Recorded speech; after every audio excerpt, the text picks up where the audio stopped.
మళ్ళీ జన్మలో ఐశ్వర్యంతుడిగా పుట్టాడు. దానాలు ధర్మాలు చేసేవాడు. ఒకరోజు పూర్వజన్మ జ్ఞానం కలిగింది. బంగారం గుమ్మడికాయలు చేయించి దానం ఇవ్వడం మొదలుపెట్టాడు. దానం చేస్తూ అంతకు ఇంత, ఇంతకు ఎంతో అంటూ ఆ బంగారం గుమ్మడికాయని దానం ఇచ్చేవాడు. ఇది నిత్యకృత్యంగా మారిపోయింది. ఒకరోజు ఒక సన్యాసి వచ్చి ఇంటి ముందు నుంచొని భిక్షాందేహి అన్నాడు. ఇంటి ఆయన బంగారం గుమ్మడికాయను తీసుకొచ్చి ఆ సన్యాసి చేతిలో పెట్టి అంతకు ఇంత, ఇంతకు ఎంతో అన్నాడు. ఆ సన్యాసి ఆ గుమ్మడికాయని తిరస్కరిస్తూ ఇంతకింతే అన్నాడు. ఆ ధనికుడు ఆ సన్యాసి మీద పాదాల మీద పడి, స్వామి నాకు సత్యాన్ని బోధించండి అన్నాడు. నువ్వు కింద జన్మలో దానం చేసేటప్పుడు ప్రతిఫలాపేక్ష లేదు.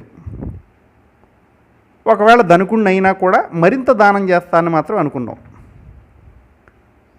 ఈ జన్మలో దానం చేస్తే ఏమంటున్నావు? అంతకు ఇంత అంటే మామూలు గుమ్మడికాయ బంగారం గుమ్మడికాయ ఇవ్వగలిగే శక్తి వచ్చింది. ఇంతకు ఎంతో అంటే బంగారం దానం చేస్తున్నాం కాబట్టి ఇంకెంతో ఫలితాన్ని పొందుతాను అని అనుకుంటున్నావు. ఆకలితో ఉన్న సన్యాసికి పట్టెడన్నం పెట్టడం మానేసి నీ ఐశ్వర్యాన్ని దర్పాన్ని ప్రదర్శిస్తున్నావు కాబట్టి ఇంతకింతే పొందుతావు అన్నాడు.